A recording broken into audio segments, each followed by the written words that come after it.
Alright folks, I have my guitar here and some of the strings are rusty. This has been sitting around for a while and it needs new strings.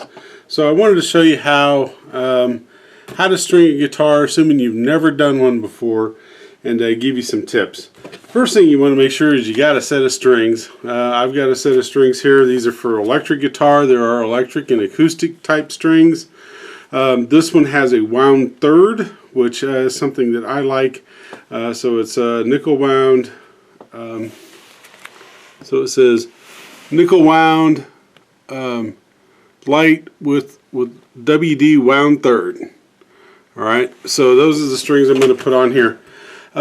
Now, before you take your strings off, there's a couple things you're going to want. You're going to need a pair of needle nose pliers, preferably with a cutter on it, so that you can trim the edges of trim the ends of your strings. That, or you can wrap them up in a circle.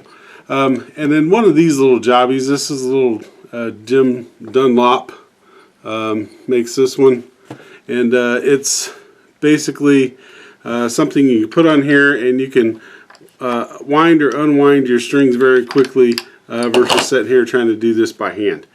And so the first thing you want to do is take your old strings off.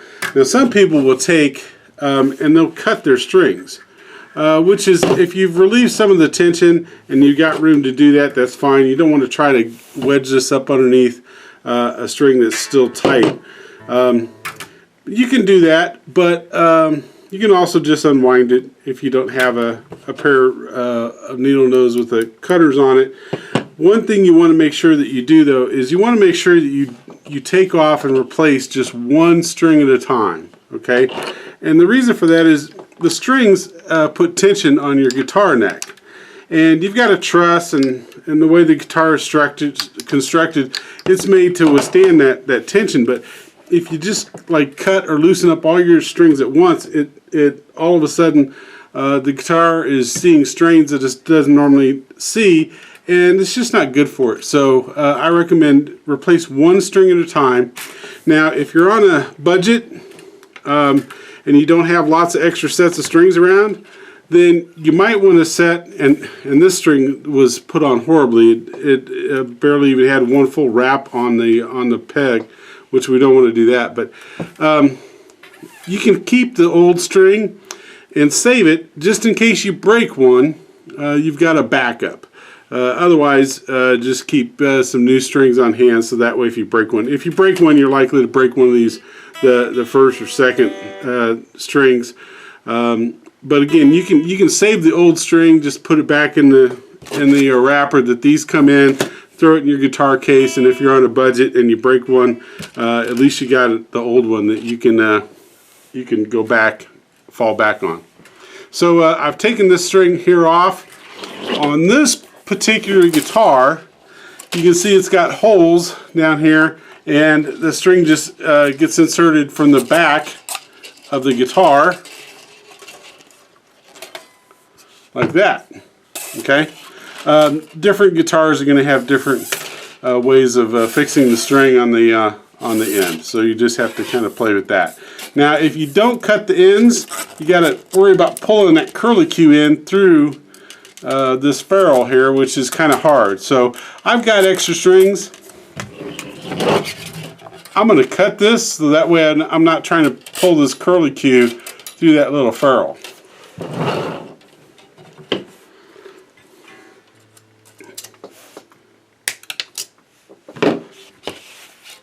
And then the string comes right out. Alright, so we're going to do that, and I'm going to do this for all the strings, but before we do that, I'm going to replace this one string and show you how to replace it and how to lock it down. Now, on this particular set of strings, you'll notice that it gives me a color-coded chart as to what end is what string. And so I look at my strings here, and sure enough, I've got little color-coded things here on the end that I can, if I get these lost and I can't tell just by the thickness of the string, which on the first, second strings can be hard to do, I can always look at the color code. So that's always a cool thing. Sometimes they'll just come in a little packet, and it'll tell you first string, second string, fifth string, whatever. And in that case, again, just replace one string at a time. That way you don't get them confused and you don't get lost on what you're doing. So in this case, I'm looking for the brown one, which we got right there.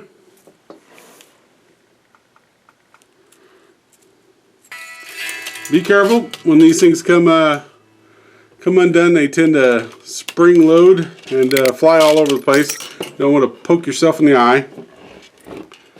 So we're just going to insert this one. I'm just going to insert this one into our slot for the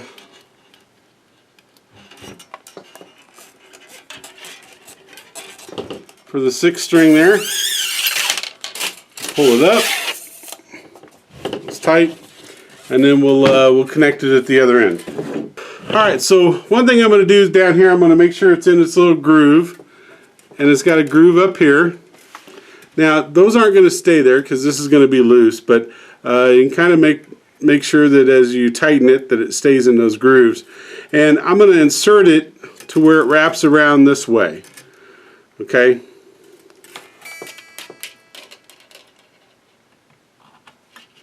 So we insert our string.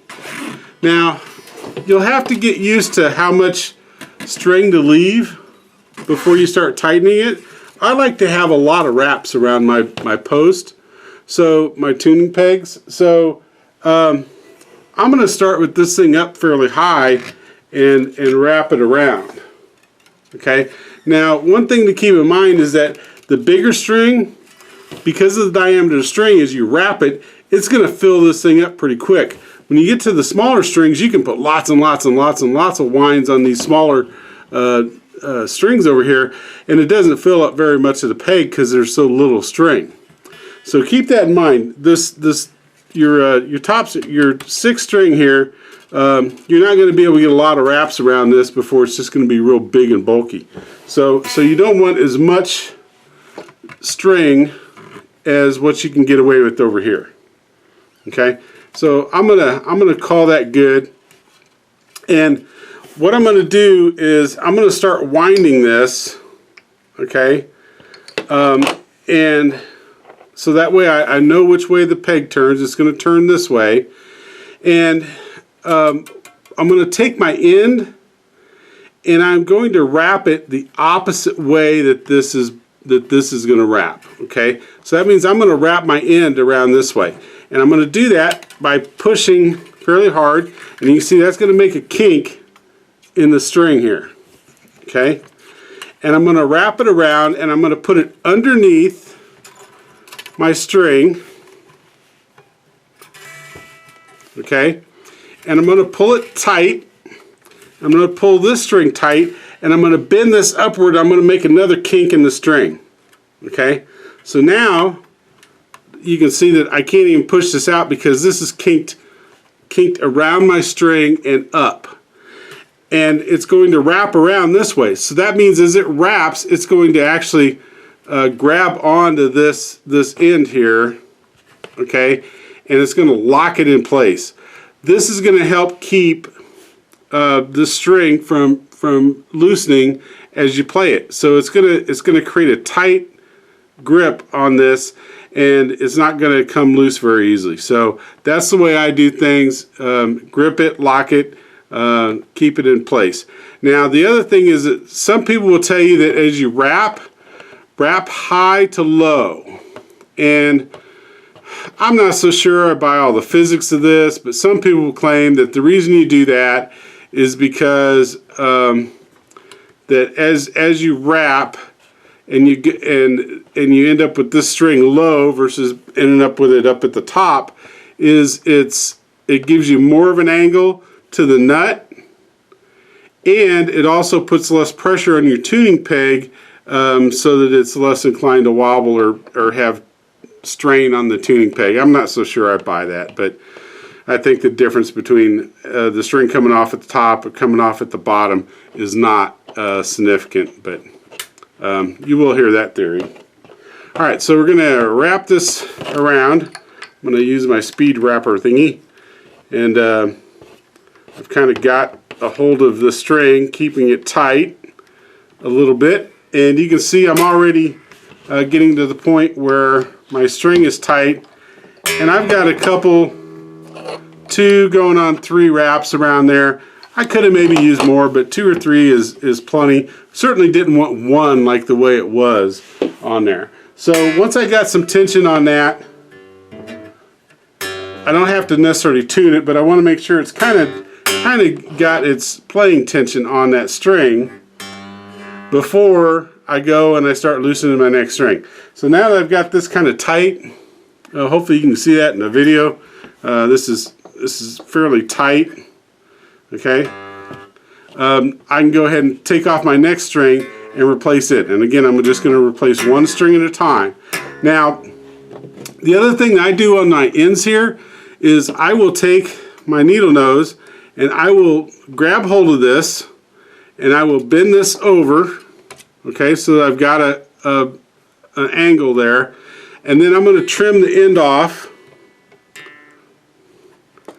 And the reason I bent it is because if I didn't, I would just have the end sticking out, and that can catch a piece of skin and leave a nasty scratch.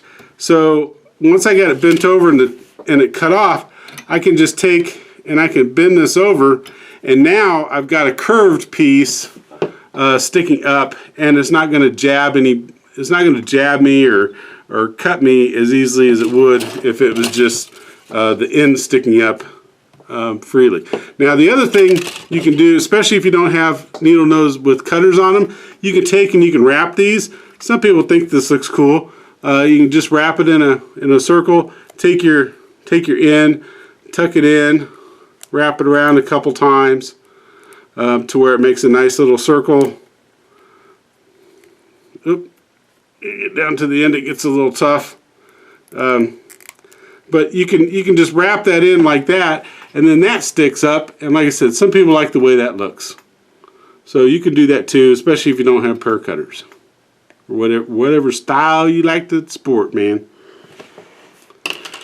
Alright, so again, I think that pretty much covers it. I'm not going to do anything else with the rest of these strings that I haven't already showed you on the first one.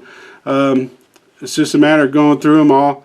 And again, get you one of these little speed thingies and replace your strings. Don't cut them all at once. Replace them one at a time. And reverse lock your string around that peg. And bend your end there so you don't jab yourself. That's pretty much it. So hopefully that helps you and explains a few things for you.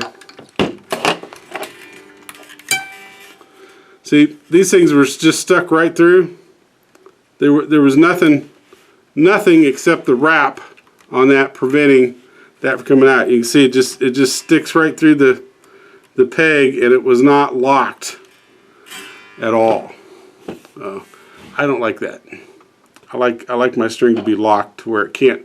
If I loosen this, if this first one had been loosened up, because it only had 1 wrap on it, it just could have just popped right off, and then I would have had to try to hassle to put it back on there with just 1 wrap worth of a string. Don't like the way they did that at all.